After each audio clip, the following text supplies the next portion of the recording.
Hello everyone. Welcome and well zooming everyone. Thank you very much. Let's do the prayers at the very beginning to renew our deep understanding and confidence in the teachings of the Buddha, and it's an amazing benefit that it will have when we allow our mind to be turning to the Dharma's way, that we become fit to develop the selflessness and be of service to all situations. And so when we renew this commitment through the refuge, we become much fitter to practice loving kindness and compassion at all difficult situations with anyone.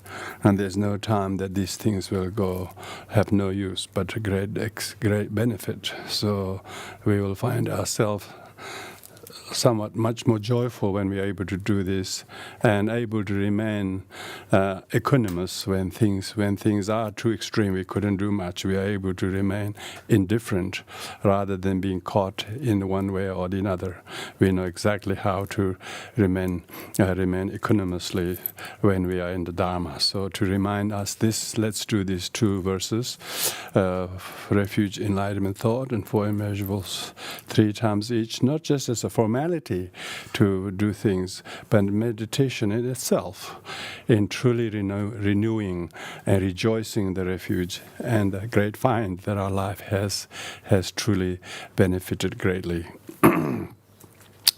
Oyenda Buddha Dhamma Sangha Hajere Pyete Lajame Bhavachu Hajeve Handala Hajare Buddha Ujube Enda Buddha Dhamma Sangha Hajere Pyete Lajame Bhavachu Hajeve Handala Hajare Buddha Ujube Enda Buddha Dhamma Sangha Hajere Pyete Lajame Bhavachu Hajeve Handala Hajare Buddha Ujube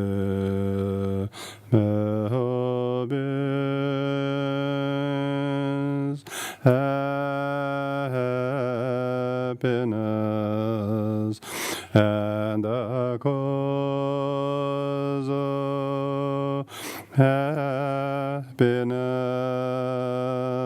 may they be free from suffering, and the cause of suffering, may they never burn from the happiness that knows no suffering, may they dwell with equanimity, free from judgment and aversion to those near and far. May all beings have happiness and cause of happiness. May they be free from suffering and a cause of suffering. May they know a powerful happiness that knows no suffering. May they dwell in equanimity, free from attachment, aversion of those near and far. May all beings have happiness and cause of happiness. May they be free from suffering and a cause of suffering. May they know a powerful happiness that knows no suffering.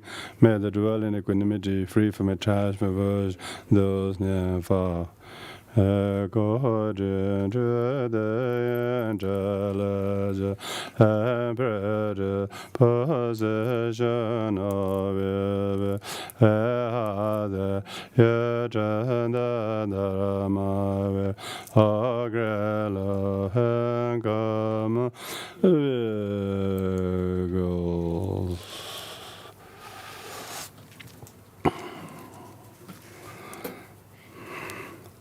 So the teaching we are doing definitely belongs to the great vehicle, Mahayana.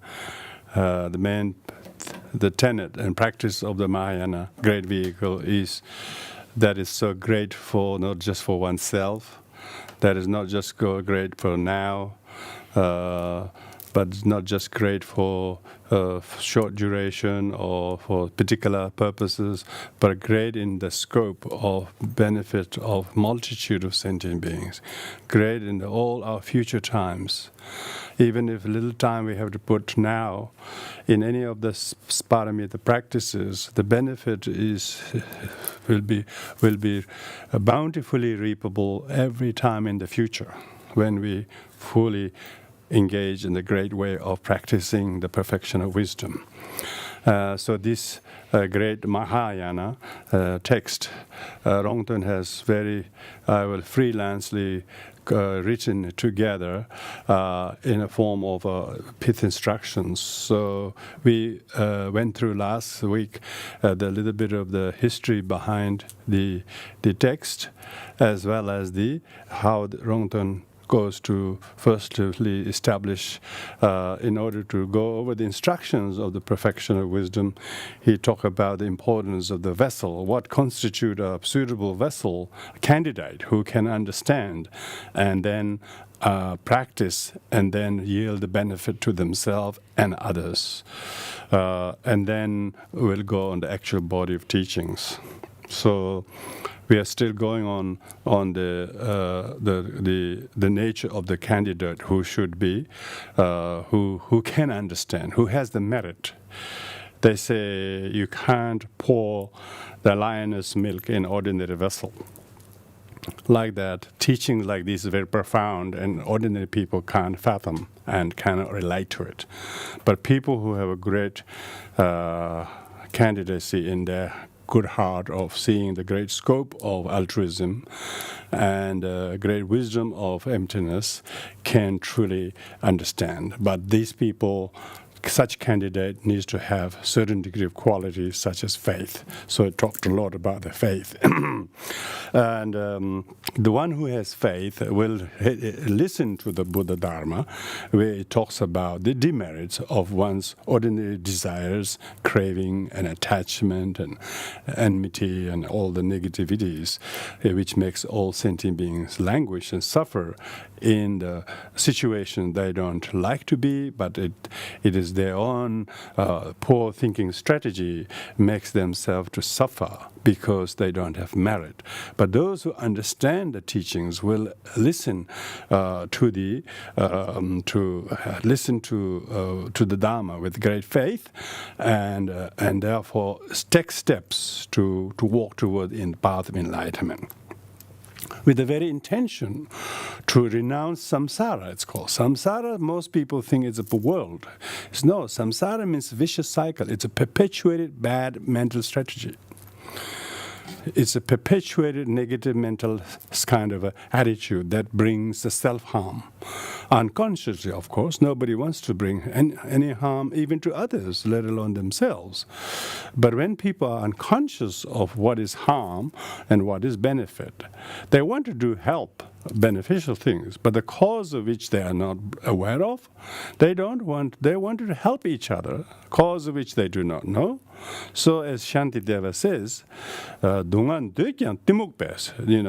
to the ignorance, even if they desire happiness, they deliberately run after the very suffering they least want. And even if they so much desire happiness, but due to ignorance, they destroy the very happiness and causes of unconsciously. So this unconsciousness is remediable by listening to the teachings. So the Buddha Dharma is to listen to how to become conscious and what constitutes unconsciousness. And the teaching teaches the way to recognize the unconsciousness, and therefore it shows the demerit of this unconscious perpetuated mentality that creates samsara, be it as a human realm or animal or whichever forms of life one is born. There's nothing but chained in the suffering. So we talked about last week about the incessant suffering in any of the 6 realms of existence. Talking about from the lowest hells to the animal kingdom to the human beings who suffer from various kind of personal karmic predicament, be that illness, be that attachment, be that addiction, be that poor me mentality, whatever. People are all are stuck in the self-made prison cells of their own mind and attitude. They're stuck in their thoughts, and they don't know how to undo that. So, talking about how afflictions like venomous snakes, and how negative deeds that one tend to perform, either physically or verbally, or most constantly by mind. Negative deeds committed by body and speech are nowadays punishable by law, if one is part of a civilization, So, but negative deeds of the mind, and nobody can detect, nobody can police that. You can't have all the security guys watching people's mind. They can barely watch their own mind. So, therefore, we need to how to police our mind. The mindfulness is how to police our mind, how not to make the mind create these views, perceptions, and opinions, and wrong views unconsciously, So that is prison. That is prison. Most people suffering in the prison, self-made prisons. And they see things because their own thought makes look like things. They don't realize things are not things. Things are what you think. So good to distinguish between things and thinking. Thinking what you think the thing is. Makes the thing appears as the things, but actually it's what you're thinking. Makes it looks like it is from its own side.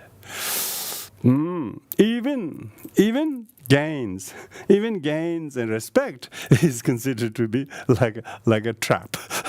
It was said even gains and wealth and respect and some friendship or whatever, to get attached to them is the trap of your growth. So people are unconscious, they're getting attached to such worldly dharmas. Worldly sort of, they're like the honey on the razor blade. It may look sweet, but it will cut your tongue very soon. So to attach to gains, it is firstly very difficult to get the thing you wish to gain. Secondly, you gain it, you wouldn't believe how precarious it is to contain. Quickly, as soon as you gain it, you are suffering a loss. So people don't suffer loss unless they have gained something. So loss and gain are like two sides of the same scale. If you put one heavy one here, the other side go up. If you take something from here, it goes down like that. So gain and loss, and all of these people attached to promotions. The promotion comes with additional stress. And so he's talking about the demerits of getting attached to such desiring positions, possessions, respect, reputation. Firstly, it's difficult to get them. Secondly, it's very, very smitten with problems. So one needs to be able to see them. So we talked about those last week, still talking about how a suitable candidate who has faith in the Dharma needs to develop strong merit to believe in this teaching of the demerit of such attitudes. So now we're going to move on, talking a little bit further on, saying that that people who do not have renunciation, who are not conscious of their afflictions and their own self-made negative karma, negative situations, they will externalize to other people or things, and so they will not renounce the true cause of suffering is self-created. So it says, to cross the river, do not leave the boat on dry land. So this is very important, So, if you have the land, if you have the boat, if you're leaving the boat on the dry land and never actually cross, every time you come to the river, you say, oh, what do I do? And then get stuck, you might even get drowned. You should not leave the boat on the dry land. So which means Do not waste your life in doing those mundane, worldly, precarious things. Bring the human life into where it needs to be used as a boat. You can see those people who live in Canberra or inland cities. They have big boats, They have big boats. And then when they go to the seaside, they have to take the big boat all the way there. Such a big job. First they have to take the boat all the way from dry land, couple of 300 kilometers all the way to the water. and then the time they actually use it on the water, I don't know how long. Even if they do every weekend, still 5 days sitting on the dry land. It's like that. People doing so much worldly things, very neglecting their spiritual well-being. So that's what it means, do not, to cross the river, do not leave the boat on dry land. People are doing that. They're wasting their time, the mundane, worldly activities, and ignoring and neglecting their spiritual discipline and practices. Do not hide the person inside who has the torch in his hand. When everybody's stranded in a dark alley, do not let the person who has the torch right inside, let him come out and lead everyone out. Means you should not leave the people or friend who has the torch in the hand unutilized. Go to seek them, seek their help, and learn from them, and don't leave him or her or them in the dark alley with the torch. So underutilized. It was like that when Atisha came to Tibet, in the 11th century. Most people thought that he is Indian, he doesn't speak any Tibetan, and he was without a translator, he was useless, So they were leaving Atisha Atisha with the torch, who came all the way from Bay of Bengal to Tibet, but he was left in Toring in Western Tibet without utilized. Until they discover what a great luminary he was, because the people were prejudicial and judging him by his color, by his color and the fact that he didn't speak Tibetan. It's a similar things like that. People ignoring those who they should resort to. Do not overemploy the guide of the blind, So this means that the guide of the blind should be helping the blind, Don't let him do all the other things. Because not everybody can lead the blind, but only the guide, the person who lead the blind can lead the blind, So don't overemploy him. So it means don't misplace people's effort into ordinary things, Yes. In the early 60s, there's some Tibetan Lamas who went to the West. They did just that, because nobody wanted them to teach, so they were just washing dishes in the restaurants. Washing dishes. And then later on they realized these are Lamas who are very highly educated. They didn't speak much English, so that was part of the reason. But then later on they realized these people actually carry all the spiritual heritage, and then they asked them to teach. So like that, So do not overemploy people in ordinary work activities when they are better at doing some other things, like leading the blind, Meaning the whole world is blind according to Dharma. Whole world is very, very blind. They have very well lit cities, but inside it's very, very blind. They all need Dharma.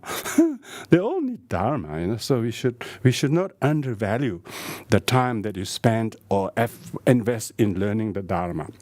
Do not let the elite athlete to lie in idleness. So means like person who is very able trained, you don't let him or her to lie idle, So you're very fit and you're very sound, you're very well educated, Why are you doing these things? You just to make a living all the time, just to earn living and increase your income. That's like leaving the elite athlete lying idle. Let the elite athlete do some real athletic things. Real athletic things, Getting rid of your negativities is the real athletic things, Otherwise, even if you do all the things, still you're lying idle. So a lot of time people are wasting their time doing nothing useful. Since all the splendors of this life are useless, do not seek and shoulder confusion. So people think seeking and hoarding and saving and all these things is the purpose of life. They don't realize they're just investing in confusion. When they become old, then they become very rich, and they can't use anything because the senses are so tired and exhausted, and then they become rich for nothing. So they spend all these years in confusion, and they didn't know how to manage the emotion and thoughts, feelings, and that's exactly what we're talking about. Yeah. So most of the splendors, whatever you have collected, whatever you have earned, whatever you saved, are no use for your actual to allay your confusion, to allay your misunderstanding, hurts, pains. You can't do any of those. Those material things doesn't do any of the cleaning of your emotional pollution. So therefore one needs to do not seek and shoulder confusion. That's a very good word, that shouldering confusion. Always seeking confusion and shouldering more confusion. And that's what people are doing all the time. They're all adding to the problems. They're just doing to create more suffering, more problem, and they're not looking for actual remedies to allay the problems. They're trying to create more problems to create more problems and not actually resolving them. Oh, we can't do anything about it. Someone else has to do it. And then they make a big deal about it. Go and straight away fix the damn thing on the spot. Do not develop extreme attachment to near and dear who are like travelers met at a fair. So do not invest too much even to your loved ones. You wouldn't believe later on what a waste of time, what too much of a way of time has been wasted in those areas. Then soon they will leave you as they have met you at a fair. You think that you are committed to them, but they are not. They will leave you when it doesn't suit you. Within a split of a second, you wouldn't know where the hell did they go. You thought they're going to remain with you whole life and be ever so useful and kind and supportive? No, they don't. Why? Not because they intend not to do, but their wind of karma blows them. They completely got no control themselves. So therefore, don't invest too much to attachment to near and dear who are travelers. Migrators, always moving, always. You wouldn't know how short they will stay with you. They came as if they're going to stay long, but within a second they just disappear tracelessly. So don't invest in such things. Treat everything as a in a constant flux which you see. It doesn't mean that you shouldn't love people, or you shouldn't care people, you shouldn't have responsibility. But don't develop extreme attachment. Extreme attachment is cause of suffering. They can't go here, they can't go there. They are always attached to something, and they think that to whom they are attached to, they're giving something. But people who we think we're giving them, they don't feel we're given. They feel controlled. Give them a break. They will be thankful that you went somewhere. But so Rongton is giving an example. Do not develop extreme attachment. He's not saying you shouldn't be responsible, caring, and gentle and kind. He said, but do not develop extreme attachment, because you can't do anything. People say, no, I'm free. No, I'm not free. I'm not free. Why? You're not free? You're not free because you have to stay worrying. You're committed to worry. You're investing in confusion and shouldering confusion. So that's why you're not free. But otherwise, what is it? Who are travelers met at a fair. Yeah, we've been traveling. I don't know where we came from in the past. We met in particular parents, and the 5 brothers, siblings met at that house. And no, where you came from, where he came from, where he came from. They're going to move that way, he's going to go that way. But we think we're going to stay all together. Now we realize, like my family, when we travel so much, when we try so hard to escape in safety, we thought we thought we were going to escape from danger, and we are all arrived in Nepal. Basically second life. Lost everything. And then barely managing to just get by day by day because of the terrible difficulty with language, food, culture, everything is different. We're basically penniless refugees, 7 children, 2 elderly parents plus a grandparent, 10 family members. What are they going to do? They're so poor. And then we work very hard, particularly my parents, to make ends meet and make this thatch roof place to live. And then kids went to school and slowly. And now nobody's there. Everybody, except my younger brother, everybody's dispersed everywhere. Everybody have to now to Zoom. To meet each other. They all didn't, he's got 4 daughters, but he don't have any one of them with him. He couldn't believe it. He put all this effort to bring them up, educate them, and then they're all gone, And then they miss each other. What can you do?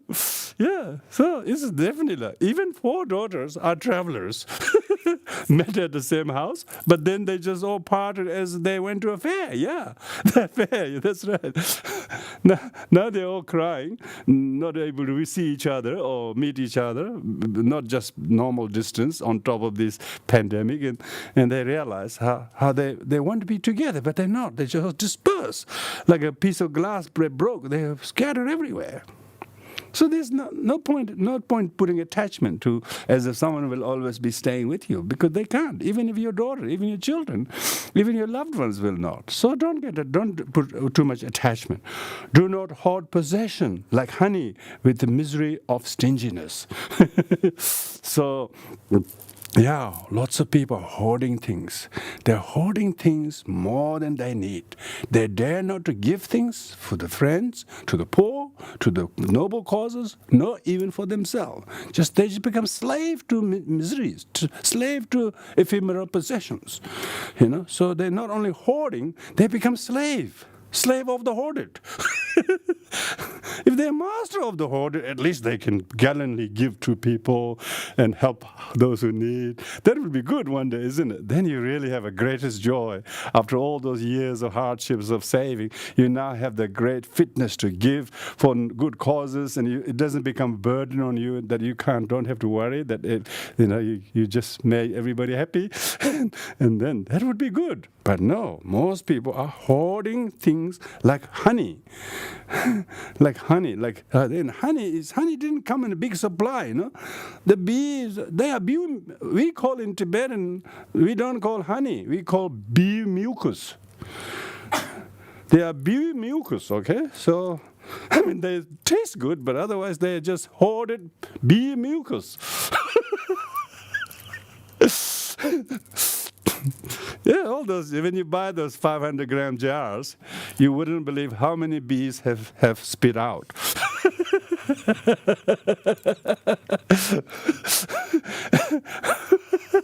The Tibetan language being very, very explicit, because monosyllabic, every syllable got meaning. Dangzi means bee mucus. So we cannot use our loved ones' honey. I say, bee mucus, come here. My honey, come here. You can't use that. So don't ask us to. Some people ask me to translate weird things, and I said I can't translate these because this is for you, honey. In Tibet, you can't. Some language very explicit. Yes, people hoarding things like honey, the misery of stinginess.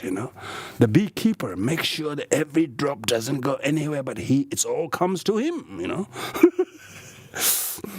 He's making the box so that he gets to keep the honey, not the bees. He makes the bee to work hard, and then so every little drop of the mucus become put in his jar. So people are becoming slave to their possessions, whether it's money or whether it's whatever the things they have. They are keeping and hoarding more than they ever need. And that becomes their burden.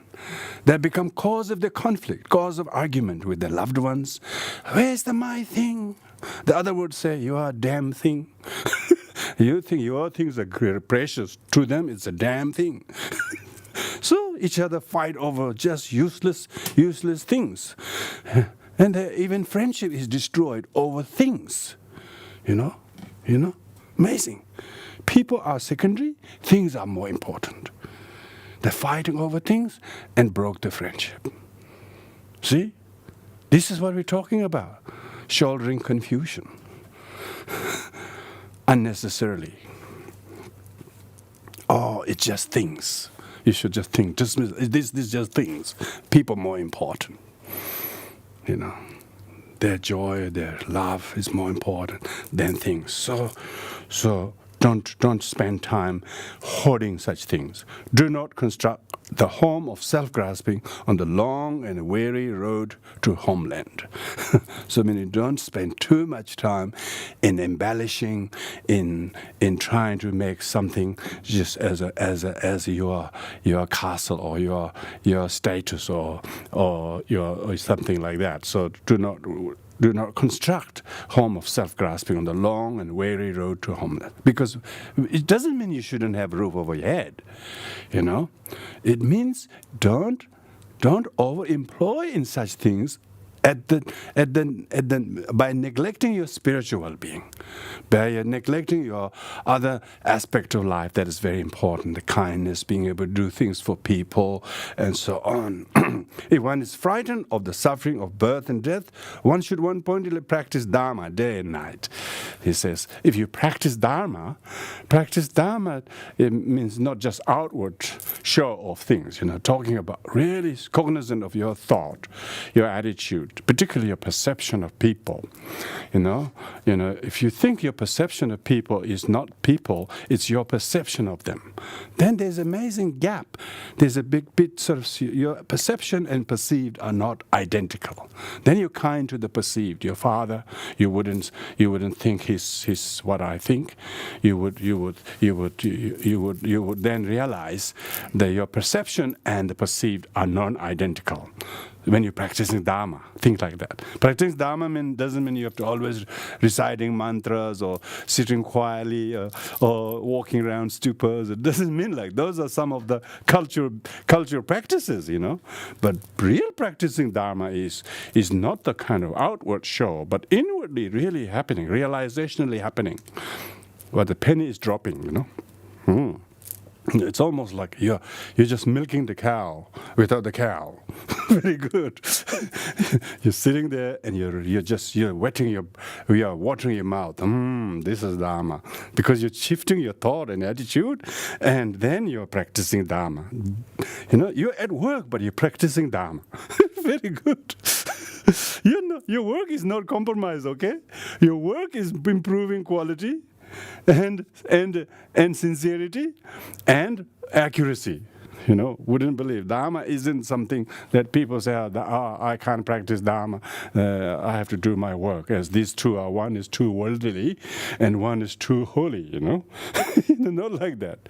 Bringing the Dharma with your work, and do it with amazing sense of, a lot of the yogis in Tibet were totally hidden. They never said they were yogis or practitioner,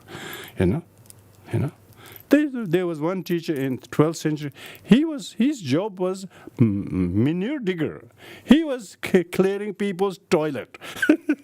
Not that they had a real toilet, but the dung heaps. We're talking about human dung heaps. He goes and clear people's heaps of, their excrement, and every now and then he go and collect them and take them somewhere. And that's his job, His outward job is that, but he still practices with this Dharma, day and night without wasting a moment. So that's what it says. One pointedly practice Dharma. If you're really frightened of yet another rebirth, yet another old age, yet another sickness, yet another going to a fair, You want to go. You don't want to go to another fair and have to part from all the wonderful friends that you met, and not because you don't want them to go, but they will go when they need to go. Some people have their only loved ones, their only very loving parents, or only their husband or wife. Even then, they left at such an early time, like a father who lost only son. It looks so unfair, but that's what his son goes. His son goes when he has to go. He didn't have enough visa. His visa is not extendable. He came with those one-way visa without checking carefully. So some people's lives so short, and you never knew your son had such a short life, but yet you had to suffer. You have to have the suffering of being a father who didn't actually see him grow big and do things. Others are stuck with a son who has got profoundly disabled, whatever, or something like that. You wouldn't believe, who would have another rebirth and see this kind of suffering repeated again and again. So therefore one needs to practice Dharma. But a person with a diligence cannot practice asceticism. So therefore, in order to practice this perfection of wisdom, one needs to have faith, one needs to have renunciation, and most importantly, one needs to have diligence. That's what it's referring to. Without diligence, you would not bear hardships, People practice Dharma or whatever they do, and when little difficulty comes, all of a sudden they say, no, I can't do this, I resign, or I cannot do this. How can you give up? There are prayers that, may I not renounce my duties. The Bodhisattvas have prayer, may I never renounce my duties. If your duty is going very well, of course nobody will renounce. When things get difficult, that's where the perfection wisdom comes in. When things are very difficult, you've got to hold in there. Even though everyone else is not able to continue, but you've got to be the daring one who is able to shoulder the responsibility. Instead of shouldering confusion and escapism, one shoulders the responsibility. Like we talk perfection wisdom, one of them is perfection of patience. How can you do that if you don't bear the hardships? What is diligence? Diligence means delightful facing hardships. Delightful not only when you get the benefit or boons. Delightful even when things are really difficult. That cannot be done unless person practice perseverance. So, yeah. And it is difficult to meet a spiritual master. So he says that, unless you have the diligence to practice Dharma, you cannot practice. And also you will seldom meet a spiritual master. It's very difficult to meet. Very difficult to meet indeed. These days, very few people are willing to take up the role of a spiritual master. So few of them, and some of them give up too, because it's too much pressure, too much unrealistic, high expectations, and so it's to meet someone like that is very difficult. If met, the teacher is criticized. So this is Rongton in the 14th century, 15th century. He saw this already. Even if there are teachers, practitioners trying their best, they are criticized. And most of them who haven't perfected the perfection of wisdom and perfection of tolerance, they will also give up. They will say, no, I won't do this. This is too hard for me. Yeah, who will do that? Only those who have the perseverance. Because most people can't handle criticism. They like praises, They like praises, they like compliments, they like bonuses. They can't handle criticism. They can't handle any kind of disrespect. And it's so difficult, So difficult, The root of experiential practice is devotion and respect. So if we wanted to develop experience, true experience, meaning your deluded perception become transformed into experiential perception. And this means if you have devotion to the Dharma and respect to the Dharma friends and Dharma brothers and sisters and your parents even more, if you have Dharma starting to have some kind of effect on you, you wouldn't believe how much your love and devotion your parents are increasing. some people don't have any resentment towards parents, which is good, which is really, really good. But it's even better if your devotion to them is increasing. That means you have Dharma has really gotten in you. You know, some people in your life you have some dislike or bad difficulties, but as a root of experiential practices, you now start to see these people who have some ill will towards are the real object of my practice of patience. So then you try to value them, try to see them from a different angle, and try to show it is only through working Lord sentient being like him or her that I have chance to grow. You know, that's called experiential practice. You truly, you don't need to change people. You need to change your attitude. Very good. Fools change people or places. That wise change his attitude. He changes his attitude. He knows all people are impermanent anyway, so they are not fixed thing. They're not fixed as an object anyway. They change as if you grow, if you experience, if you spiritually develop, your perception of object changes anyway. But when you're not growing, your problem is always with objects. Because your experiential practice isn't happening. You continue to hold that wrong view or bad attitude to somebody, and 10 years ago, 15 years, 20 years after, still have the view. Why? That you lack experiential practice. Means person who's experienced don't talk about the views that he used to hold once upon a time, because he feel ashamed. He used to hold the view even then. Let alone subscribing it now. Why? He's experienced enough through pain and hurt. He doesn't want to go there anymore. Therefore, it is important to develop this experiential perception. However, the heartless see nothing in the teacher, nothing in the teacher. Of course, this is talking about human teacher, Of course, people have enlightened teacher. Enlightened teacher is the Buddha only, Most people are human teachers only. But we rely on human teacher to hear what the enlightened teacher taught. A human teacher can't teach anything what the enlightened teacher didn't teach, So the real thing that teaches us, the Buddha is the real teacher, They don't see the Buddha. They don't see the Buddha. They don't see the Buddha in the teaching coming through the teacher. Because they're heartless. The heartless see nothing in the teacher. But those who have good heart and good wisdom, they will see. Even I've met the Buddha, this will be the very teachings. So I must pay heed to the teaching, and then when they start seeing in the teachings that has come through the unbroken transmissional lineage, and then they develop some kind of respect and devotion, and which is sign of his or her growth. It's his or her growth, rather than the object who the teacher himself being enlightened. It might even be enlightened, but we don't see an enlightened one. We don't when we're so heartless. There were people who even during Buddha's time they couldn't see the Buddha in the Buddha. But those who had a good heart, majority of them, they all could feel the very holy presence and unique qualities of Buddha. Of course, that's very extraordinary.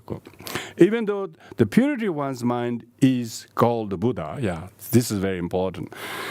Now, because people might think real Buddha is the Buddha. They don't realize true Buddha is the Buddha that is a mind that is absence of impurities. Ill will, doubts, fear, anxiety, negativities. When you don't have them, then your mind, that purity of your mind is the true Buddha. Even though the purity of one's own mind is called Buddha within, the faint-hearted ones seek Buddha from elsewhere. They're always looking for Buddha out there, But practitioners then actually subjectively witness through their meditation, through the chanting, through the listening. They can see amazing. What is the Buddha within is mind that is really showing its infinite capacity to unfold itself. It no longer are held bound by the past. You see, it's completely able to disassociate from its past inhibitions and addictions and wrong views, and as a result of that, you can feel that you have left yourself from where you used to be. Say what you used to think about your mother or someone you really difficult. 5 years ago, where you thought about someone was just so beast-like, so tiger-like. Now, as a person who's grown up, as a result of this, now instead of this ill will or resentment towards the object, you actually feel very compassionate. Oh, they came in my life to help me to do many things. Through this, I've learned to do this. And then instead of feeling enmity towards them, you feel very compassionate towards them. That is the talking about what the purity of your own mind is the Buddha. So therefore, how is this purity of mind discovered? Through listening to the Dharma. Then subsequently, or even simultaneously, contemplating the veracity, the rationale of the Dharma, the reasons why Dharma is true. You should not only you're listening, but you're thinking rationally, and you're almost like investigating, checking the validity of this in your life. You've got to compare notes of in your life, whether if you have this kind of attitude when you were suffering, say 5 years ago, in a particular bad issue, if you were able to think then this way, how much different would have made then, and you wouldn't have reacted or in a particular way, and you can see the amazing difference that you now where you're at and where you used to be. This is what we call the mind has gotten rid of its negative habits, and it has become now realize its intrinsic purity. The faint-hearted ones seek Buddha from elsewhere. Yeah. So the beginners always seeking to Buddha with holy relics or statues or objects. It's most cultural Buddhists are like that too. The Buddha is only the truth. The only relics. Everybody want to get close to the relics or the truth or the statue or the holy people. They don't look within themselves how to purify their mind, because they're this basically. Even Buddhists are very, very theistic, unconsciously they're very theistic, always looking for external savior. Always looking for someone else to save them or heal them, because they're not educated Buddhists. They are not really cognizant of Buddhism. They're just following blindly, as Buddha is the external savior. So he says, don't seek the Buddha from elsewhere. So why we have all these Buddha images everywhere? Yeah, that's right. Just to show there is someone like that in you. just to show you that there is someone like that in you that can unfold, that can grow and develop. Yeah. So, the person whose mind has deviated deep into the mistaken path. Yeah. The people who have gone into the really wrong views, and they don't believe in things, and they don't believe in kindness, or they don't believe in law of cause and effect, and so on and so forth. So they have deviated deep into the mistake. Firstly, does not pay heed to the Dharma. Yeah, they say, oh, that's the Dharma stuff. It's the Buddhism stuff. Oh, that's a religion. My children said that to me. He said, Buddhism is a religion? He said, you guys say it's not religion. It is a religion, they said. I said, what's wrong with religion? What's wrong with religion? I said, you just check carefully. You just have this prejudicial idea what is religion. You don't actually know what this teaching talks about. But they have all this made of this view, that what is religion. They already got a religion in their head, thinking what is religion. What do you think? So very, very fundamentalist. They become religion means they're very fundamentalist about that. I don't believe in religion. It's already a religion. Yeah, they don't want to pay heed to Dharma. Why? Because they've already gone into the decadence of the materialist world, deviate into this temporary enjoyment, and that's it. Sure, temporarily, all the young minds, the young body might do that, but they soon will realize how futile these things are. Why we have to invest such in confusion, and why we are investing so much in suffering. Why don't we invest in wisdom and knowledge and humanity and so on? Only when people really have lots of hardships in life, then come to realize, why didn't we learn this in the very early stages, So usually people are quite easily deviated. Even if he listens to it, even those people who are sort of very much prejudicial and very, very doubtful about following spirituality, even if he listens to it, he cannot understand. He always misinterpreted. He always misinterpreted because he doesn't want to hear it. Because he doesn't want to hear it, he doesn't hear it. It's just his mind is not there, heart is not there. He doesn't hear it. His own freedom is denied by himself. Learning Dharma is about how to free oneself from this inner shackle, inner chain in which one is bound. Lots of people are so tortured. You can see they've got so much trouble in the mind.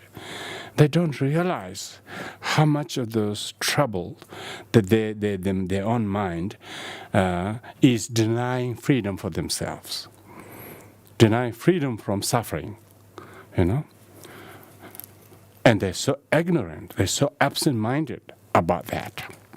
Why? They have no faith. They have no good companion who encourages them. They probably have one too many friends who says, do this instead.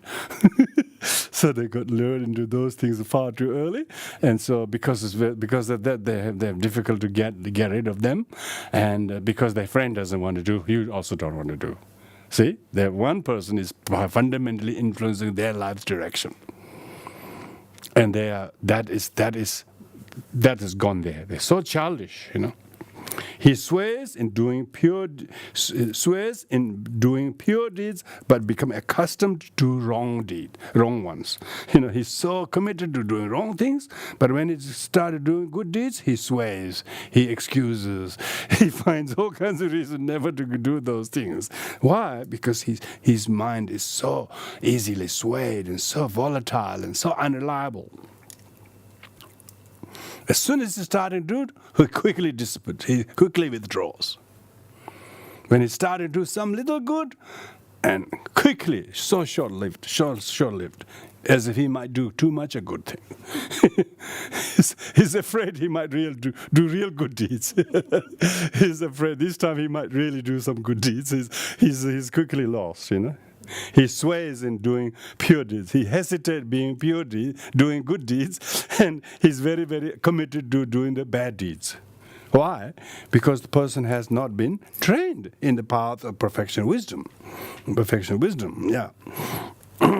Even if he enters the Dharma, he grinds to a halt.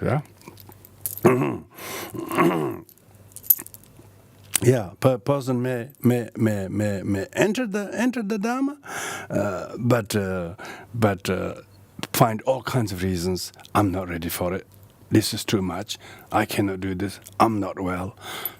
I got other things to do. What? They go to drink or somewhere.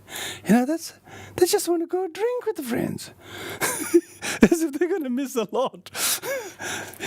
They've been doing that all life, but still never quenched. Still as thirsty as ever. So that shows completely dissatisfied, completely drowning themselves in this, and still have no sign of being tired from that. So accustomed to it, so addicted to it.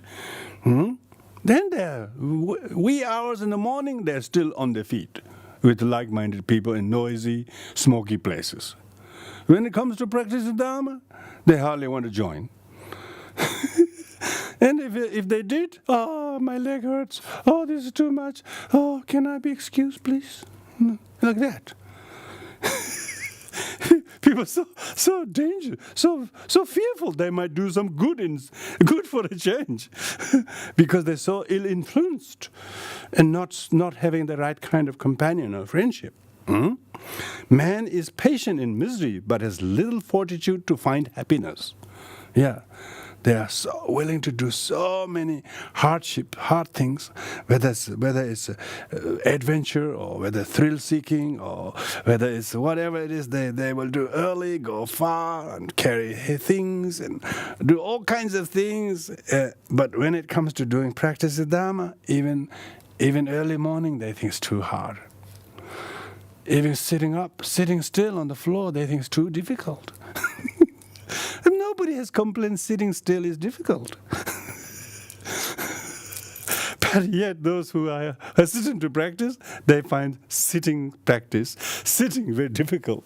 But restlessly going hither and thither, driving cars very fast, and late hours in the morning, going from one drinking place to another place, all this, never tired.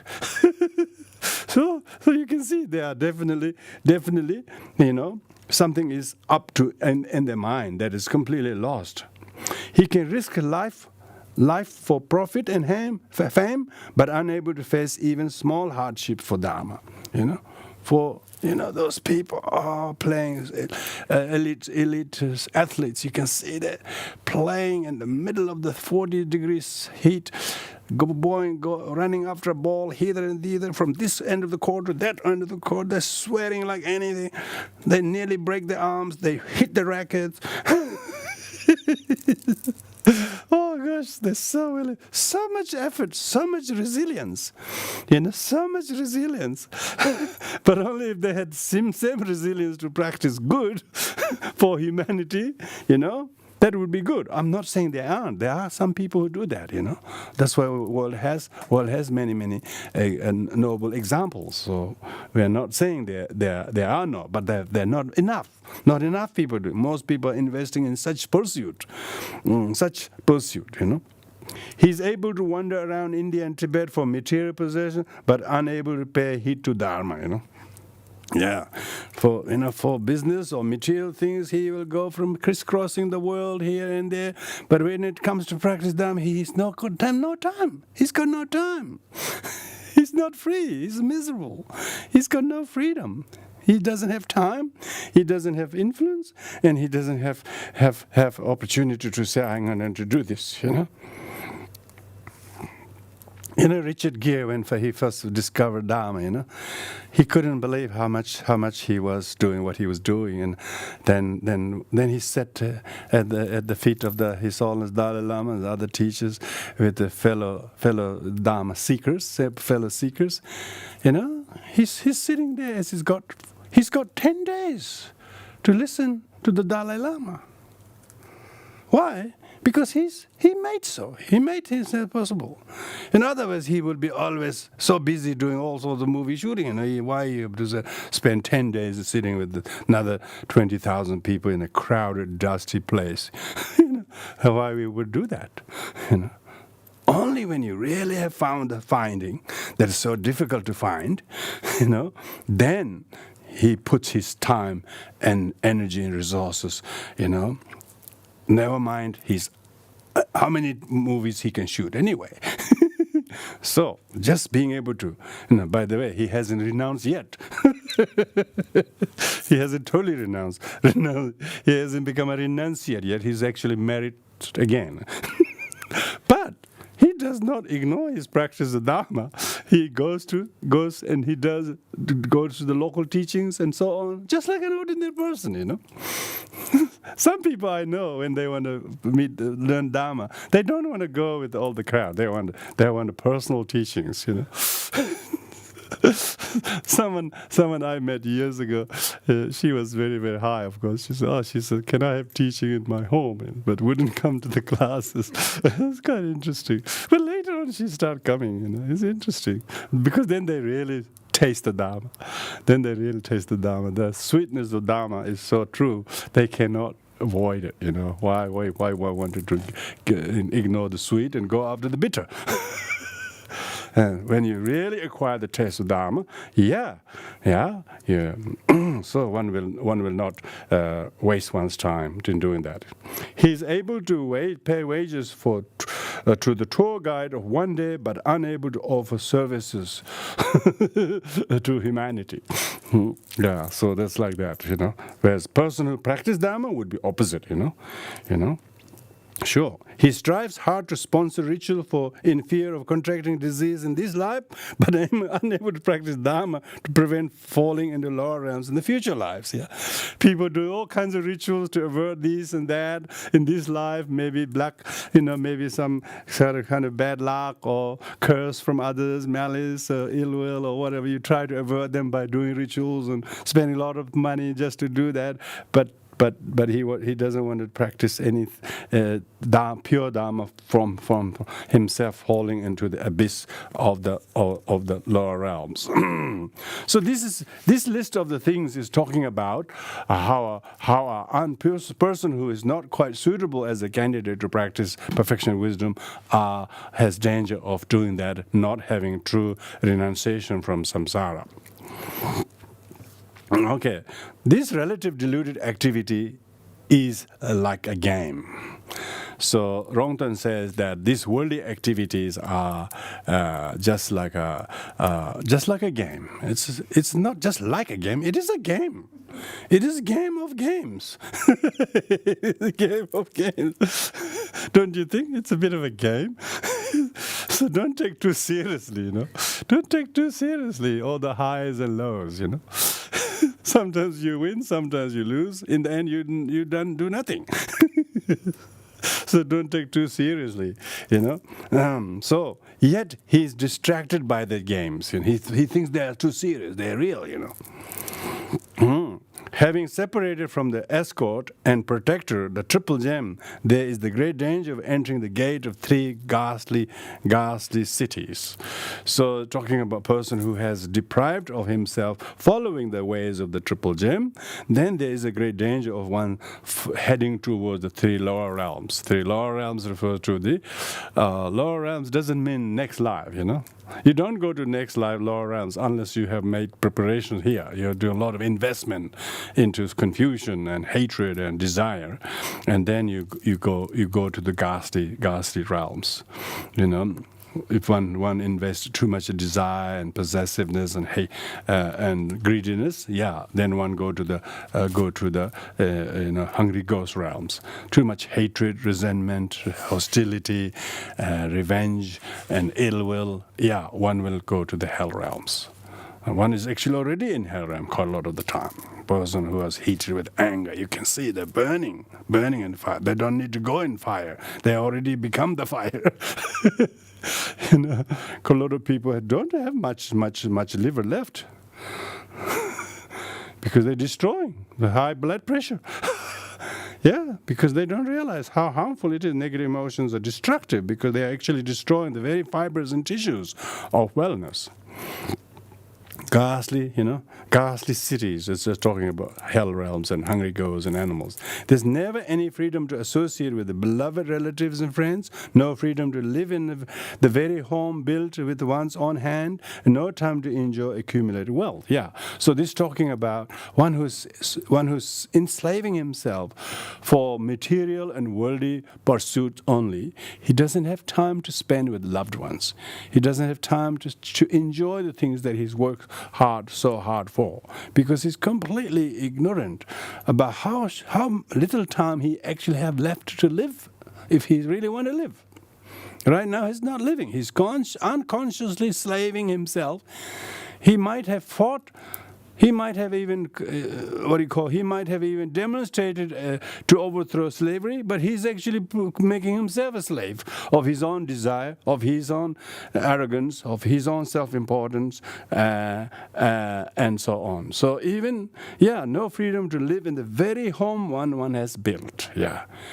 People work so hard to build a home with a lot of hardships, a lot of competition, desire, hatred, competition, and they don't have any time to live in it. In the end, there's someone else living. You just finished breathing and then you left. As soon as you finish building, some die before building's finished, and someone else lives in it. But in the meantime, all the karma, burden of negative karma he created in doing all of that, he has to carry wherever he's going to go. So people are so unskillful in terms of doing that. If one sincerely wishes to practice Dharma, one should view one's homeland as a prison. Now, this is very much a monastic. Monastically, that has to be attitude. Monastics don't become monastic unless they are able to see worldly pursuits as a distraction from your spiritual progress. And we have the living lineage of the Dharma today because we still have trickle of those renunciates who give their whole life, full time for the Dharma, and nothing for their personal, pursuit worldly things, but solely for the Dharma. So the fact that we have a Dharma lineage just not yet dried up like a stream is because there are those who are able to do that. Even poor countries, materially very poor countries, still the number of Sangha percentage is quite remarkably good. Why? Because they have enough culture and merit where this respect and culture is kept, and such spiritual heritage of the world and for the benefit of humanity is preserved because there are at least who are able to, who are not putting their possessions or positions not as a priority. They are servant. They are servant to the human, to the rest of the sentient beings, because they don't prioritize those things in the world. Yeah, it says, if homeland is not renounced, the pollution of 5 poisons will spread. Yeah, if homeland is not, if person is really attached to his or her material possessions and so on, then the desire, competitiveness, jealousy, anger, arrogance, and all of this will then increase, and he will be completely overtaken by these 5 afflictions. And one who is completely under the sway and spell of the afflictions, of course, would not be able to do the work of Dharma. One should view friends and relatives as enemies, as they are partners in suffering. So this is, enemies in the sense, it doesn't mean you have to see them as enemies. They are actually, the more you give to them, the more they want, and they never have, they are bottomless pit, No matter how much you give, there's never enough what you give. So it looks like they're enemy in the sense they're actually hindrance for your spiritual progress. Not because of them, but because you're subservient, because your overcommitment to them, as if they're going to be amazing cause of your liberation or something. Some people love each other so much they don't want to die one before the other. They want to die together, as if they can go together somewhere else. They don't realize that even when they die, they will not go together. They will go one go to the east, one go to the west. One go to Hungry Ghost, other goes to hell. They say, bye. I didn't know you were going there. No, nor did I. Neither of them knew.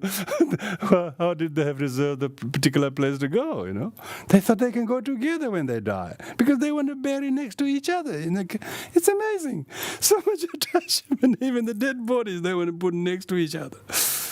In Buddhism, we don't burial because of that reason, let alone together. Both are cremated, or both are fed to the hungry, to the vultures. I think that's what they do.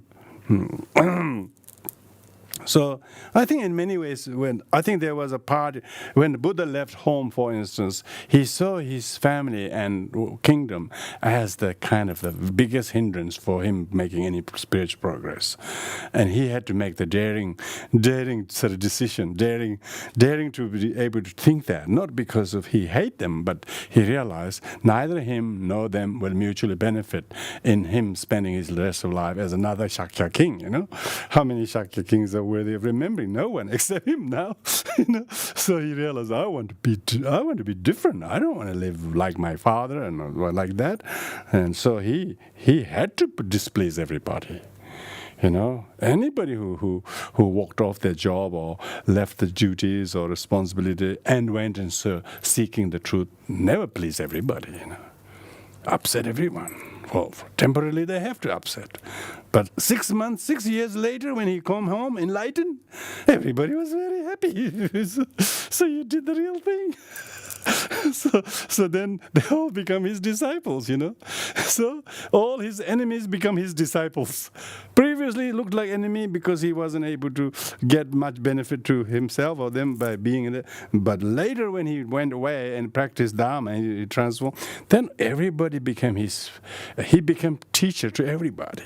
He became father, holy father to everybody because he did that. So that's what it's. And Rongton is actually himself as a devout monk. Rongton is one of the celebrated monks who became the teacher of the first Dalai Lama and sixth Karmapa. Not to mention any other teachers. He had not only highest number of the students in all the Tibetan teachers, but he also became teacher of such high positions. Why? Because he was not just an author writing poems. This is not a poem. These are pith instructions. These are heartfelt experiential realization that he wrote down. They are partners in suffering. Yeah. Can I ask about, you're talking about families and walking away from families, but aren't families just the example of where we can grow quite a lot in Dharma? Of course it is, yeah. We're not saying that the families are hindrances, enemies as such, but there will be maybe 1 or 2% in every human population, in particular Buddhist community, who will choose the monastic life and adhere to these literal teachings. But majority have to learn to work with the families and try to practice these very perfections with them as their karmic partners, not as enemies, maybe teachers, maybe as friends, and they have to, of course. Remember that most of these texts were written by monks and for monks. So we have to therefore interpret, not quite literally that to everyone, as the teaching suggests, but nevertheless learn to interpret not family as enemies, but family as your object of your hindrance. Your biggest gift and hindrances are your family members. Lots of people are depressed. Why? Because they love their family members so much, and they lost them or whatever, or they upset each other, and ever since that people are depressed because they couldn't do enough to please somebody. Some people commit suicide because the families did become enemies. They just prefer to die than to live because they were treating them in such a way. They just haven't got any life worth living. Why we have so many increasing number of committing suicide? Why there's so many kind of broken families? Because they were becoming enemies. They were living under very, very, very, very suppressive situations. Some people live under those kind of situations in the same roof for many, many years. But these days, due to economic independence, thank goodness, most people don't have to put up with enemies. When your enemies, first your husband didn't look like enemy. He looked like a gorgeous man. Yeah, the gorgeous men do become enemies. Beautiful damsels do become enemies. You wouldn't believe how quickly things change. These teachings are not an exaggeration. These talking about how actually things are. People don't want to hear the real truth. It doesn't mean all of family members are enemies. Thank goodness you have a very nicely going relationship, mutual respect, mutual kindness, generosity, and that. So, of course, teaching isn't saying they're enemy, leave them away, go, come over here, we'll give you another enemy. So why promote one enemy and by rejecting another enemy? We are not saying that. People going from home to homelessness, when they go to homelessness, they go to monastery, and they go to monastery, a lot of difficult men there, So we change for this enemy to that enemy, So, of course, the teaching isn't recommending that. Teaching is recommending how people are reflecting. Reflection. When you love them, they're gorgeous. When you don't, they become your enemies. So how reliable they are. Is it not because their fault? No, because your destructive emotions completely deceiving yourself as they are gorgeous, as their enemies. So both of these are tricks created by your own delusions. That's what it's talking about. So find the Buddha within that sees everyone with kindness, everyone with compassion. Until you have that, no wonderful person will fulfill all your, litany of desires. It will never be fulfilled. So, therefore, seek the Dharma, and so it says, material possessions should be viewed as bondage. The person who has more things, the less freedom he has, because he's just tied down by his things. They can't leave the chooks, they can't leave the cats, they can't leave the dogs, they can't leave. They got things. They got things they have commitment to. They're so committed to things, they have no freedom. They're bondage. Their material possession should be viewed as bondage. If material possession is not renounced, the peg of clinging cannot be removed. So one's attachment to them means one is stuck with the peg on the ground. You can't. So to develop renunciation, self-fascination and glamour should be crushed. If there's glamour means people who are always thinking of how good or how healthy or how handsome or beautiful they are, or always looking at themselves, admiring the flesh, admiring the color or the height or the slimness or whatever, So he says one should one should crush these things. If the importance of physical culture is not vetoed, it is impossible to claim humility. So physical culture is what this world is all about, isn't it? Here it's trying to talk about important spiritual culture. It's don't worry about what you appear as, but imagine what you're thinking is more important. The character. I think the character of the person is what he thinks, not what he has. Well, not the color of the skin. I think what did this famous black movement person said? Character of the person is not the color of the skin, but something like that. Character, character. So people who are so attached to the physical culture, how they looked, how they appear, and if the importance of physical culture is not vetoed, it is impossible to claim humility. There's always a self-importance of our life. The attachment to sensory qualities should be severed. Rongton says one should slowly reduce attachment to sensorial objects of desire, be that sight or sound, smell or taste or touch. A lot of people are attached to the taste they drink.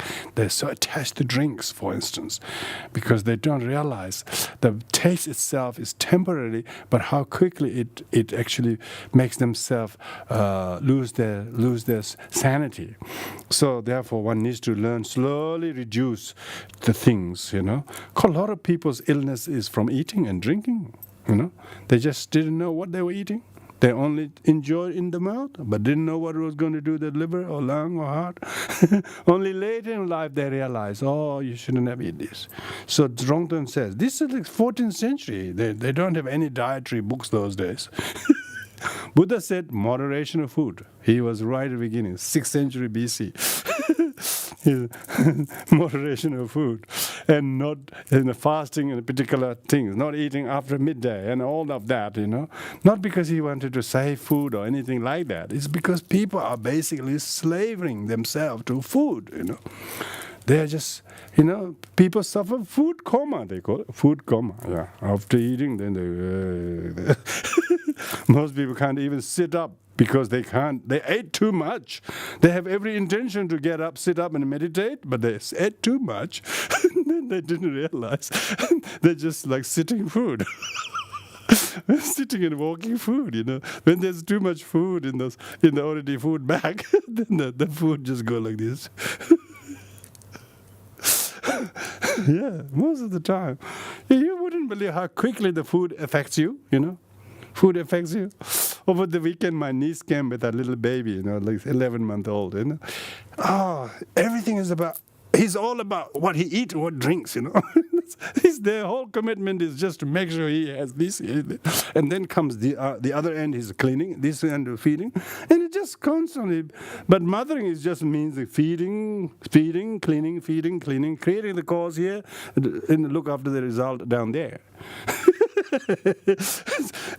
and of course, little bit goes into he's put on 12 kilos, so he's 11-month-old but 12 kilos. That's pretty good, isn't it?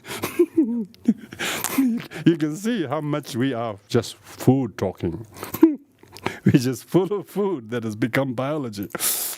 Used to be pineapples, used to be watermelon, used to be cakes, but now become your waistline.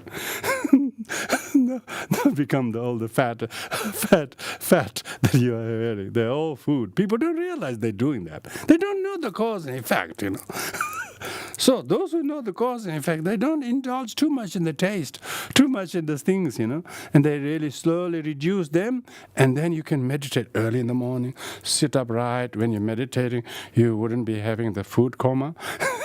You have meditation coma. Deep samadhi. You can have deep samadhi meditation, because otherwise the food coma takes over your ability to meditate, and so that's why they say you should reduce the intake of such things. If the physical attachment is renounced, the grasping to materials. If the physical attachment is renounced, grasping to material possession will slowly decrease. So you're much happy. You're much free to practice because you don't have to do all the things, chores around keeping everything good, If you have big property, you have big job. You have to do this, you have to do this, you have to do this, and your time's not enough.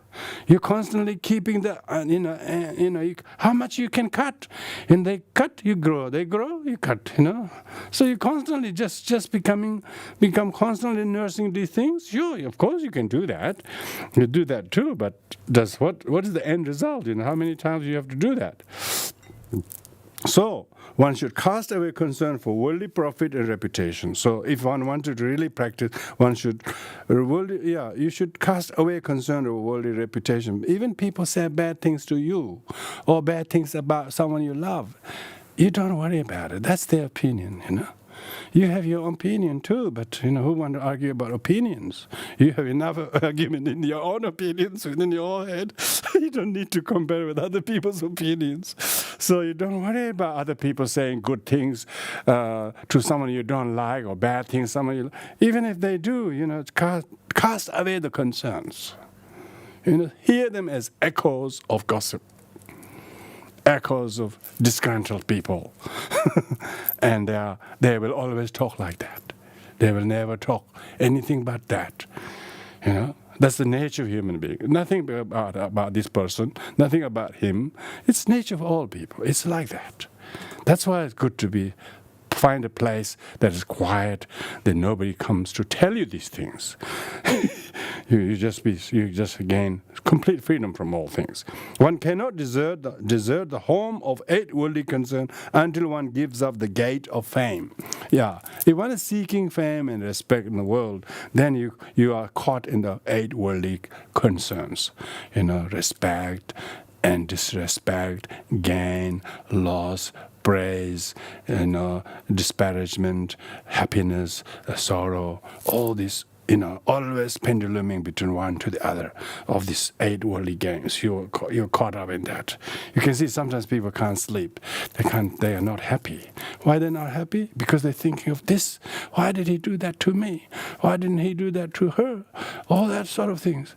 And you don't know how to free your mind from thinking those. You couldn't unsubscribe your mind. You're caught in the worldly kind of tricks. Worldly game, they call worldly games, worldly kind of distractions. Give up those things. If one seeks to practice the genuine Dharma, give up the horn of arrogance. Self-importance. You should not think of self-importance and remove shoes of attachment and grasping. So Rongton used this kind of analogy, horn of arrogance and shoes of attachment, shoes of attachment. Because when you can tell when you cannot walk with bare feet, you are attached to shoes.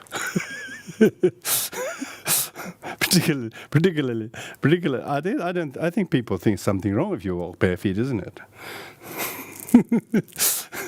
There's some places everybody walking bare feet, you know. That's because that's all they have. They haven't seen shoes, let alone shops that sell shoes. Yeah, I think we haven't seen that. When we first came to Nepal, we never have seen shoes shop. Our boots were all made at home, you know. Everything was made at home. Every shoes was made at home.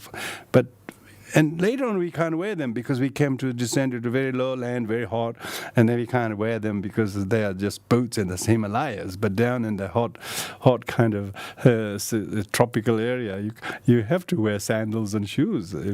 All the locals are walking bare feet. Locals are just bare feet. You know, all the Sherpas, all the people carry like 40-kilo heavy loads from the mountaineer people. They're carrying all those things, but they're bare feet. And the people who come to travel to walk in the mountains, they bring boots that are heavier. They're like 2 kilos heavy boots. And then the Sherpas are all bare feet. It looks like such a contrast. This guy is barefooted. He's carrying 40 kilos. This guy hasn't got anything on his back except his camera and maybe his water bottle. But his boot is very heavy. Because they're so attached to shoes, you know, to keep their feet very neat. And not only they got shoes, they got socks in them. They got not only socks, but pure socks. Extremes of people. Some people are bare feet carrying. Others people are so used to having all kinds of shoes, and particularly mountaineering boots. You know, they're very, very heavy. Quite interesting how people are brought up and got used to it, and they don't even think how much is too much.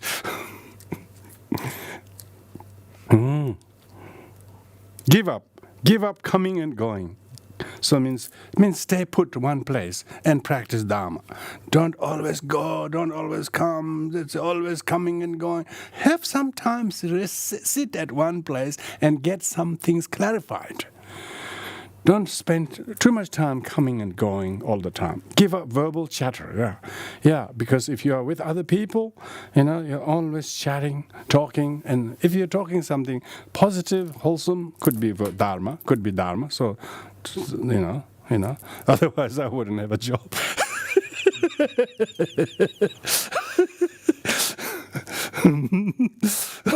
So, see, that's why these texts are very helpful for me, so that I don't just wear off.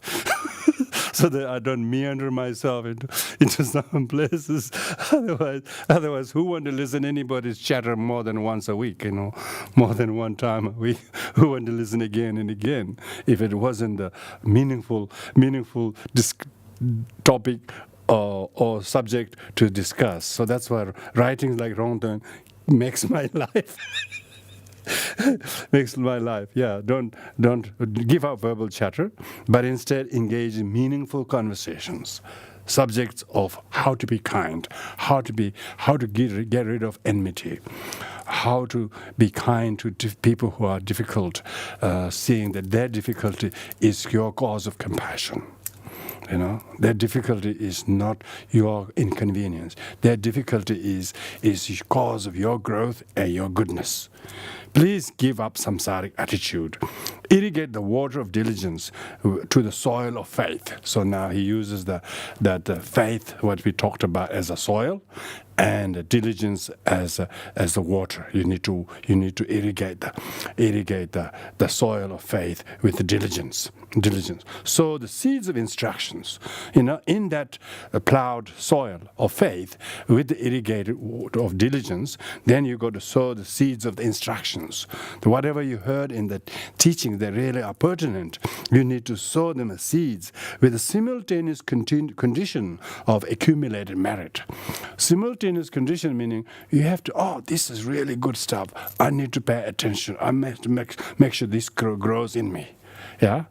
So you actually say, that's really right. That's really good stuff. That's so true. You know, I can't hear enough of this. And then you take a note of that and try to bring some good out of that with you and see yourself growing and changing and almost like opening your eyes, almost like it's giving you a new insight that you lacked previously. You were totally blind before. Before you thought difficult people were a problem. Now your difficult people are obvious object of your compassion. They are bearers of your past karmic residue that you have not paid properly.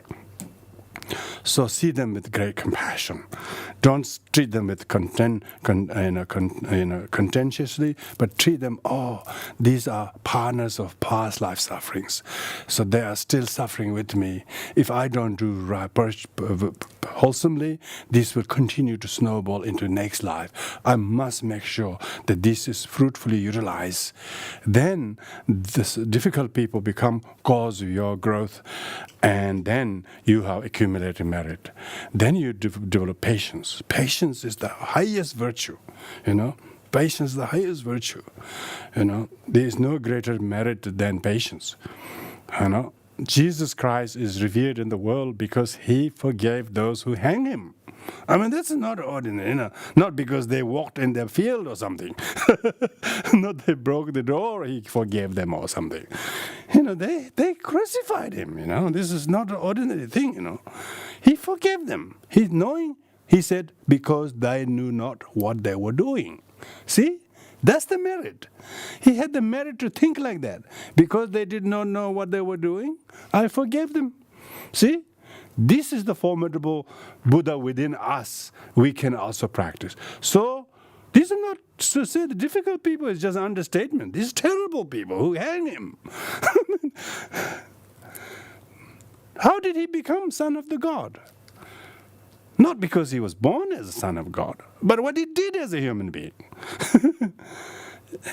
That's exactly what we're talking about. How someone who's difficult, there you have excellent opportunity to transform yourself. That's what simultaneous condition of accumulated merit. You can have the instructions like we are hearing, but if it doesn't have the simultaneous, the instruction is causal condition. But we have to have simultaneous condition within ourselves. We need to be receptive to the difficult people. Then this instruction becomes useful. Otherwise, the instructions become another thing we took a notes of. That's it. Yeah. Let the sprout of definite conviction grow. Yeah. Then see, as a result of that, then you're convinced, this is the way to do it. So difficult, but when you do it, it seems so hard, but so necessary to do. To break the ego, to bring the humility, and practice kindness to the other. Don't reject them with their sufferings, and embrace them with the true understanding that suffering of others is the cause of your compassion. So you can't have a ready-made compassion. Your compassion is cultivated on the spot. How you work with sentient beings, with suffering, with empathy. So that is what you call simultaneous condition. Lenchik chicken in Tibet, lenchik chicken. There are many conditions, simultaneous condition. Let the sprout of definite conviction grow and be skilled in pruning the field of conduct. So this all the analogy. Pruning the field of conduct, meaning you've got to change your conduct. You've got to prune certain ways you say things, certain ways you think things, certain ways you feel things, you perceive things. Some people have one fixed way of feeling and that's it. They never prune that conduct.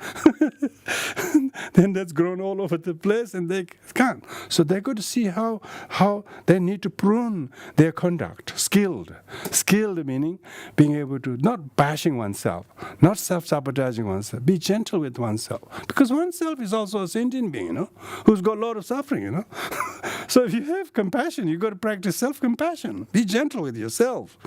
Don't be too harsh on oneself. Some people are really harsh on themselves. They're really nice to people, but with themselves, they just fundamentally don't like themselves. That's because they haven't got the skill to prune the field of their own conduct. They're lumping themselves with their one mistaken conduct, and they think that's me. They don't realize it is disassociable. It could be changed, and pruning means you just drop it.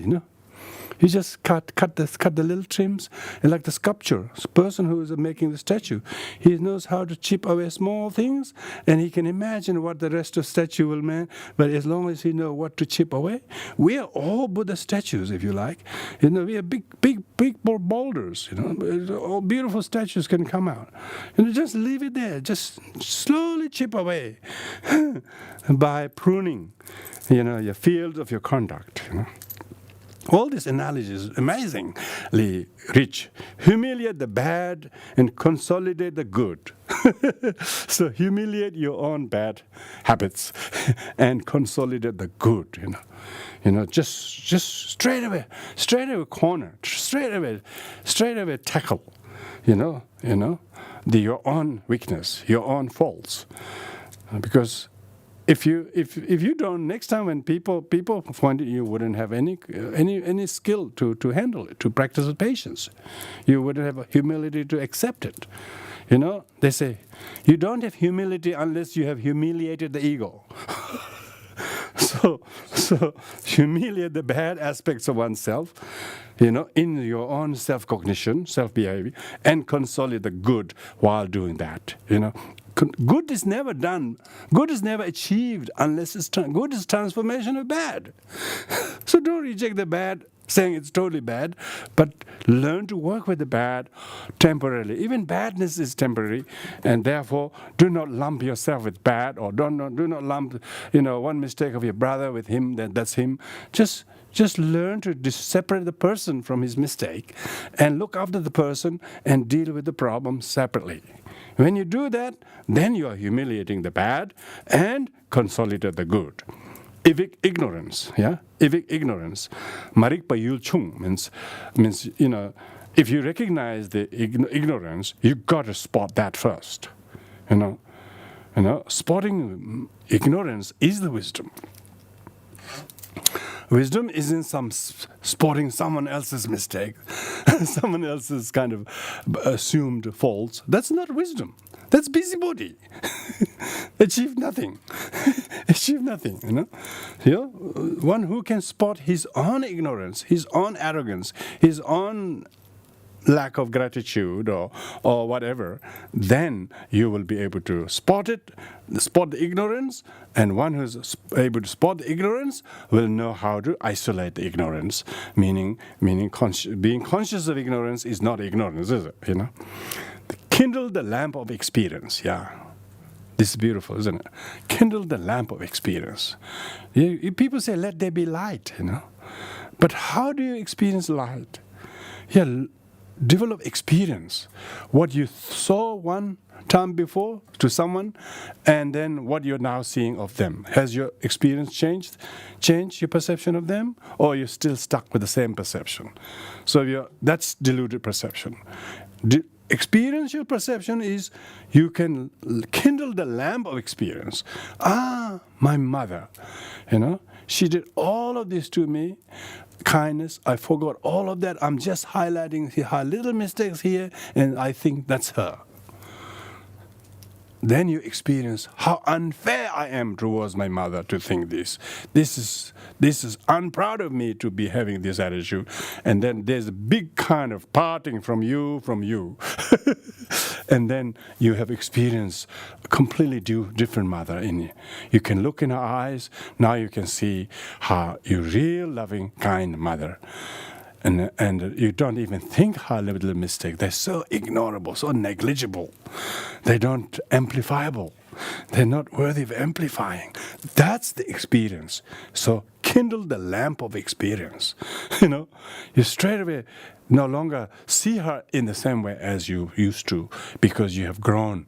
You no longer have this prejudicial view about her, and instead you have this amazing love and respect and gratitude towards her. No matter how many difficulties there were, they're all pardonable. They're all so small to hide the big picture of your mother's life and love to you. When you have that, kindle the lamp of experience. Not just with mother, but others as well. More difficult you have with someone, more you have to kindle that lamp. If you're stuck with that, no experience, you still have this deluded perception. That's him. Oh, that's him. He will never change. People say that. Oh, who is speaking? He will never change. Cool. Next time you want to cover your mouth. Yeah, you will. Then there is a kindling of a lamp of experience happening because you're subjectively aware. Go. Are you really? Speak for yourself.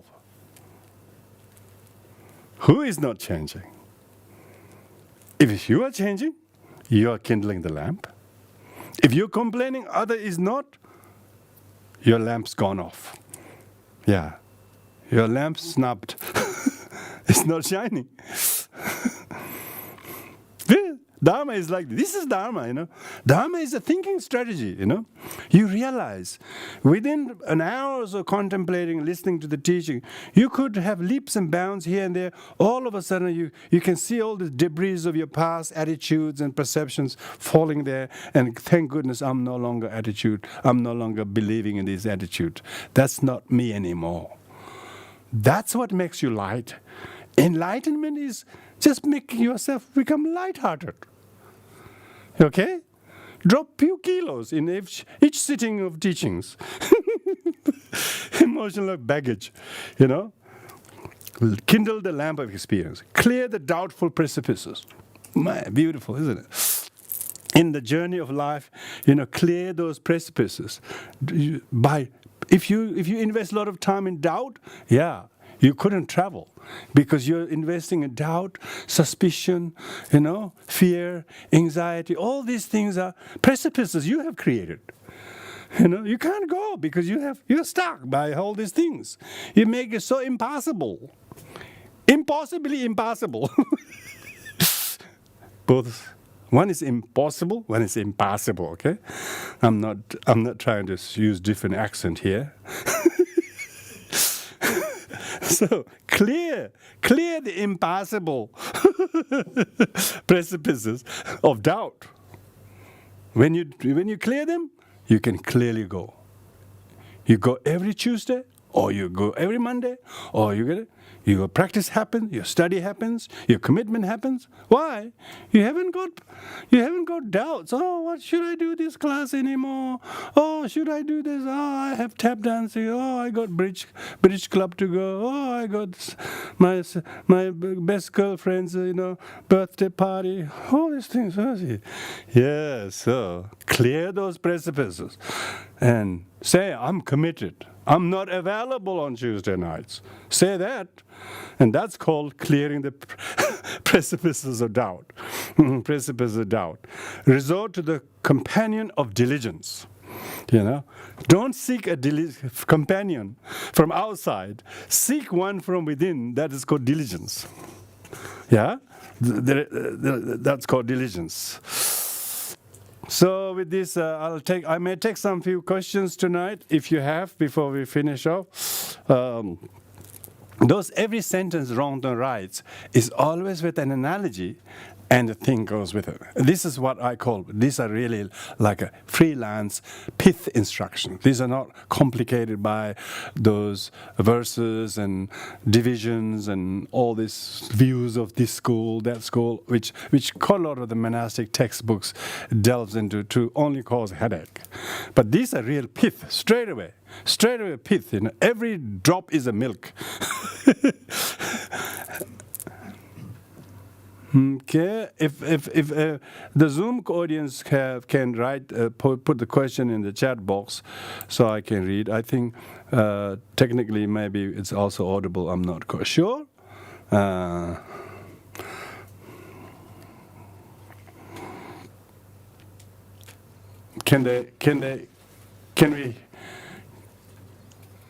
people unmute themselves and make the questions audible?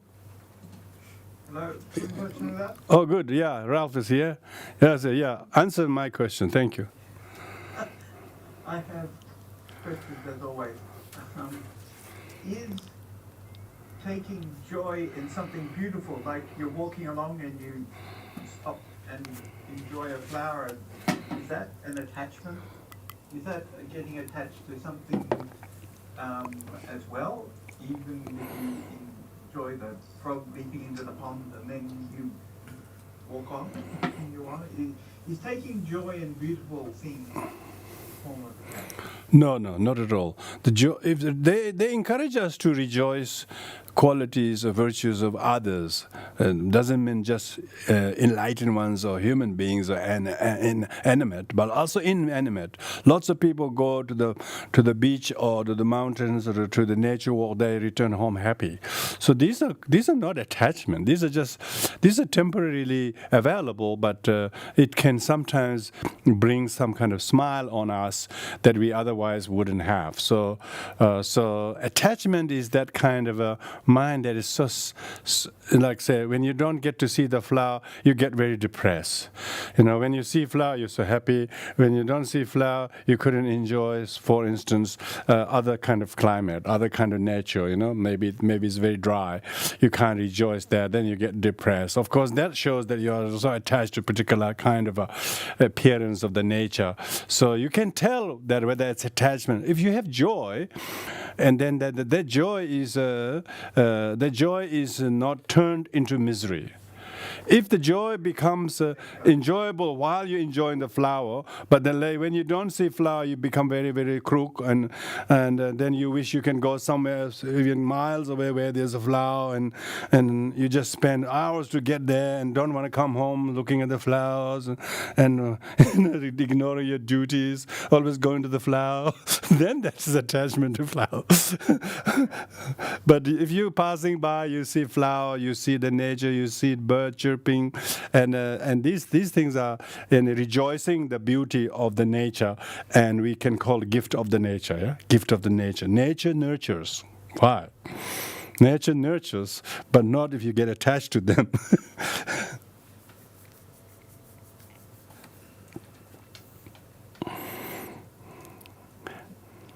So everyone can, if you're able to unmute if you have question and put your hands up.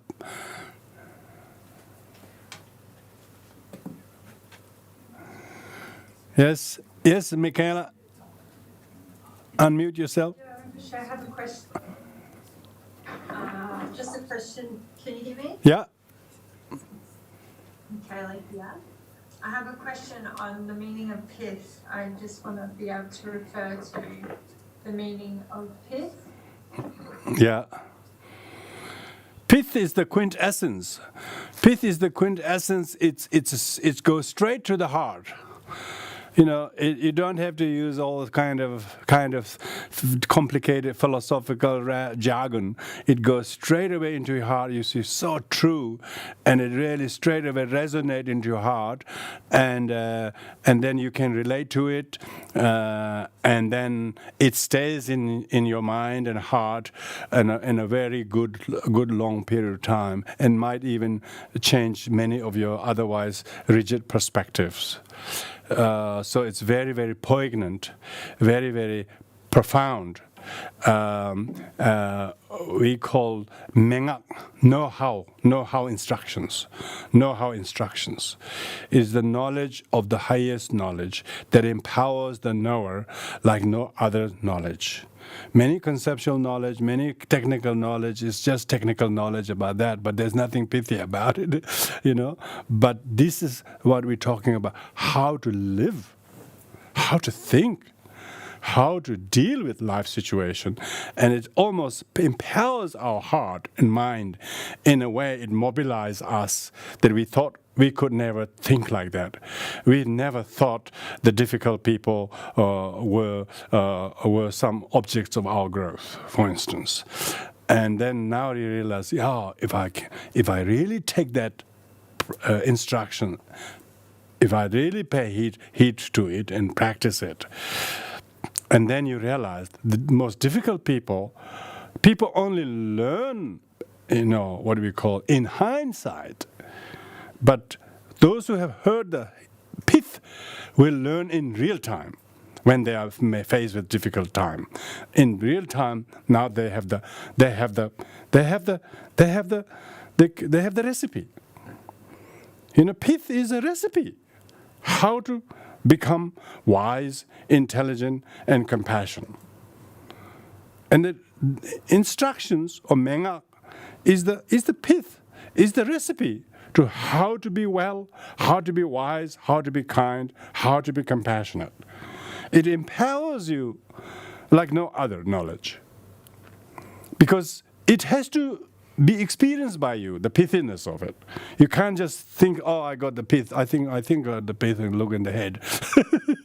Pith is not searchable in the head, okay? Pith is felt in the core of your heart.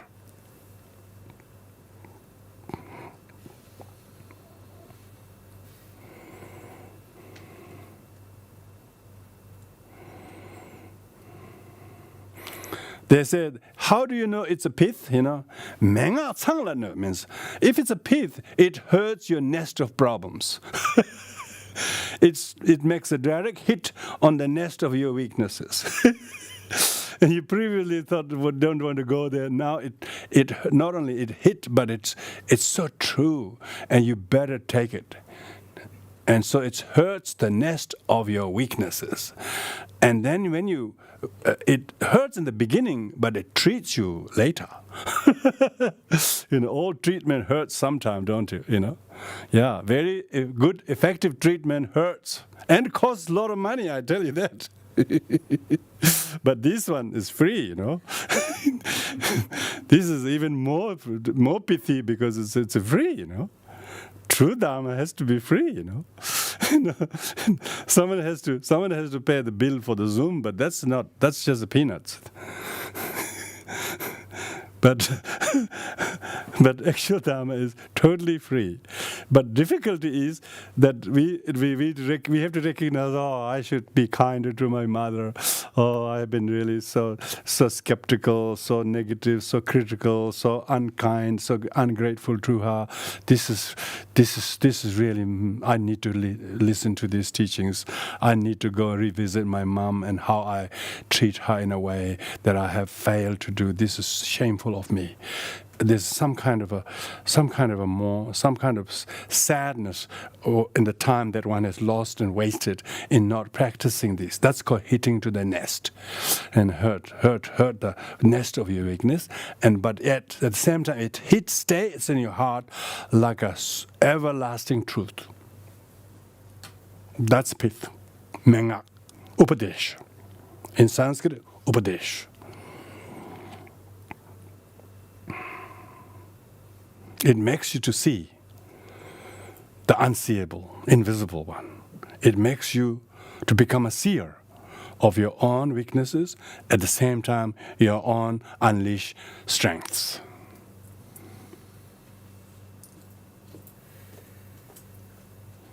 Thank you, Rinpoche. Thank you. Thank you, everyone.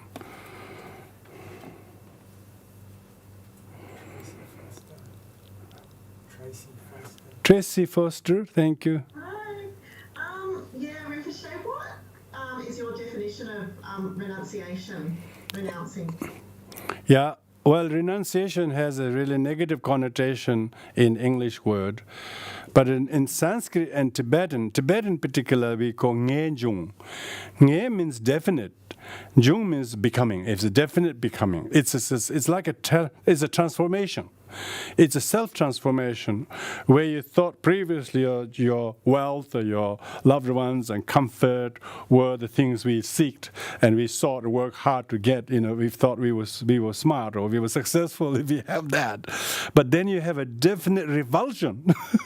No, this is not really. This is just getting attached to this is investment for confusion. You got almost like you almost like threw up. You say, how do you feel renunciation? They say, you almost would like to throw up the way you lived in the past and doesn't want to do that anymore, and you have a complete change, transformation. And so that's where people take up great quest for spiritual challenge to themselves.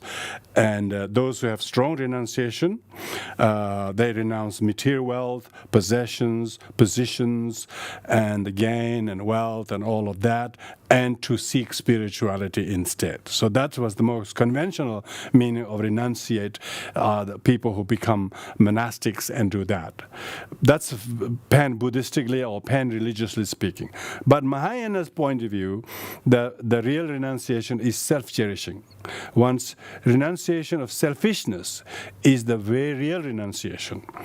But if one is seeking spiritual practice, respect and honor and gain and all of that, but renouncing one's old mundane worldly life, changing from this to that, looks like a traditional renunciation because he shaved his hair, he shaved his beard, and he donned on a yellow cloth. People think that's outer change of renunciates, is what traditional monastic call. But Mahayana says, like the great teachers like in Sakyapa tradition called Jizun Trakpa Gyaltsen and Lopon Sonam Tsemo, both did not cut hair or change the outer robe, but deep down they became renunciate by renouncing selfishness.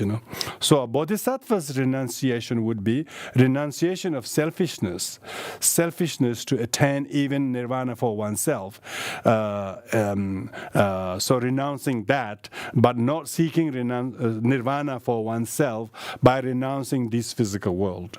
With a more general Buddhist Theravada tradition, would say a person who renounced this samsara in order to seek nirvana.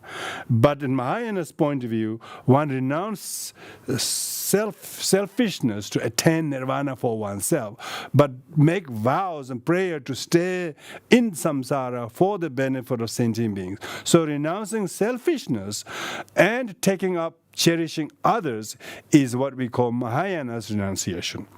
From Vajrayana, renunciation is dualistic perception. Renunciation of dualistic perception, oneself and others as a he and me or they are, but rather see oneself and others as both light and Buddhas. And so renunciation of the dualistic impure perception is a renunciation in the Vajrayana point of view.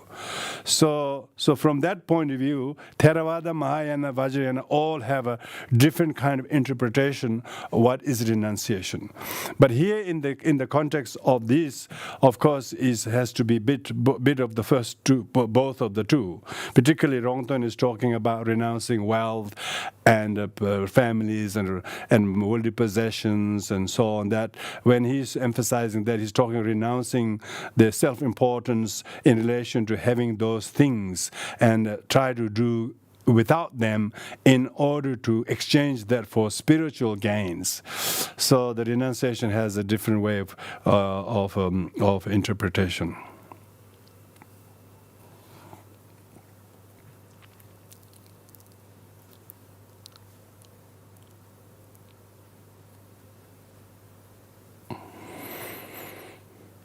Okay, thank you everyone. So we will do the dedication of merits for all of your deep, keen dedication and interest in attending this class together with everyone, and little merit from talking and listening, and most importantly, heeding to them. And then learning to see how important, how necessary for us is to hear these teachings, how even more important it is to remember these things, how even more important is to apply some of these to bring some real experiential transformation, so that there is some kind of leveling of the problems, where the word perfection could be changed with leveling. It levels some of the problems in our mind, and then we are able to prune some of our day-to-day skillful habits, and then be that attitude, pruning some of attitudinal habit. Attitudinal habit probably more important, because in the West most people are very well behaved, outwardly very well behaved, physically, verbally, and quite well behaved, unless they are really kind of pressed by something. But attitudinally, they have never been taught how to make pruning of the attitudinal kind of behavior. So maybe we can dedicate these teachings so that we all pay heed to these instructions as pith with, and then learn to truly sort of overcome the ocean of suffering caused by rigid attitude that we do not want it to change. However wrong they are, we just don't want to drop them. So by heeding, listening to the teaching, may this and many bountiful results come about. Oh, by the mere the devil and the omnis may I liberate from the ocean of but the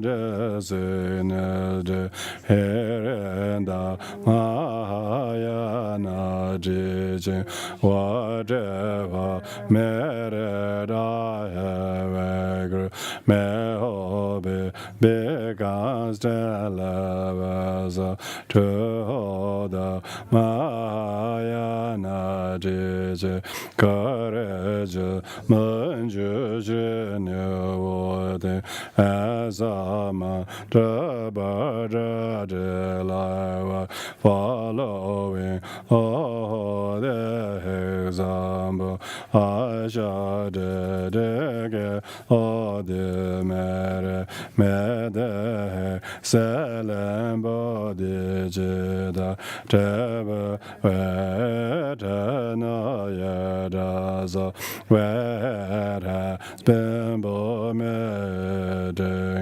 freely without generation.